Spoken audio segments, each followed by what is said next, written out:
discussing how AI chatbots can change the choices we make in our day-to-day lives. What if, for 1 week, you handed every decision in your life over to AI? From what you eat to how you dress, even what you say to your significant other and your children. That's exactly what journalist Kashmir Hill did. The results were surprising, sometimes funny, sometimes unsettling, and deeply revealing about how much power these systems already have over our choices. It's a glimpse into the future and how we may live with AI every day. Take a look.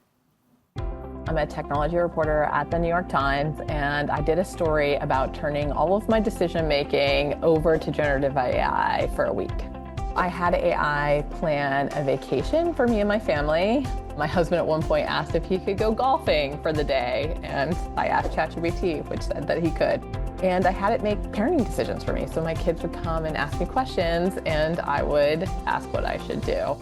I had AI decide everything we ate for a week, and then I actually had them help me cook. Let them cook until they're nice and tender. Just give me a shout when they're ready, and we can move on to the eggs. In my experience, it was just trying to make me super healthy.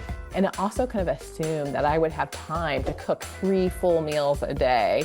And so there was some assumptions of this idealized life, but I did have more time throughout the week.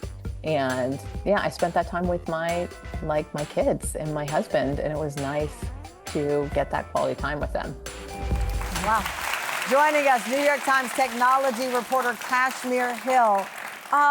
So I want to pick up on the tail end, because the idea of it in our day-to-day lives right now is that it can give us time for things that are important. I love the last little image of the family walking across, which is not your family. No, that was probably not. an AI family. But it's, some of the burden of day-to-day decisions can leave room for the things that we miss out on.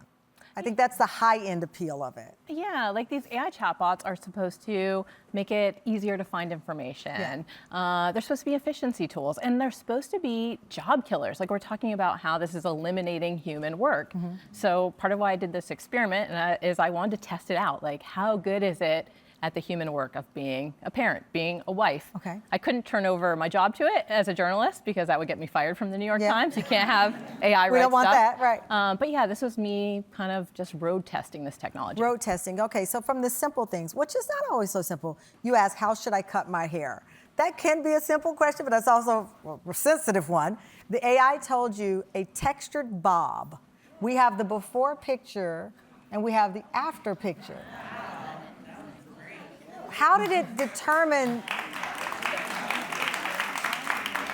how did I'm speechless. Did you put in a bunch of photos of yourself? Did it determine by the shape of your face? How did the chatbot come to that conclusion? Yeah, I tried to put photos of myself in, but right now the chatbots are designed not to look at human faces. Oh. Because the worry with ChatGPT specifically is that it might recognize who you are. It could be like a face recognition app. Yeah. So it blurs it out. So it wouldn't give me a personalized advice, but it asked like, well, do you want to spend a lot of time on your hair? Okay. Do you do TV? And it basically just gave me. Did you agree with the solution?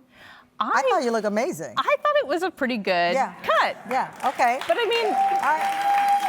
I mean, this is like a basic haircut but a lot of women get, right? But a hairstylist could have given you that. So going back to who does it replace, that's a back in the day, you'd go to a hairstylist like Johnny Wright, and they would tell you what to do. Nice. You painted your office. We have before and after pictures of what you had and what the chatbot recommended.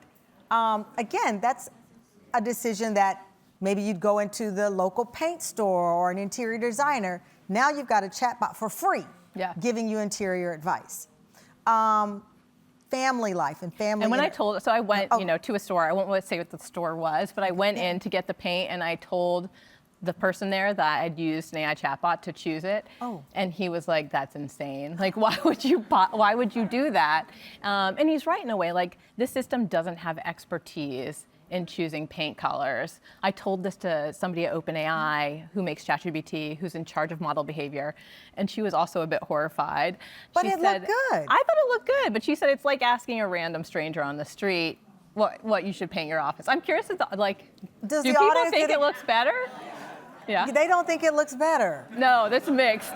It's mixed reviews. Okay, coming up, Kashmir shares her verdict on taking a decision holiday and putting AI in charge of her life. We're going to find out also the ethical questions that have come out of this. We'll be right back.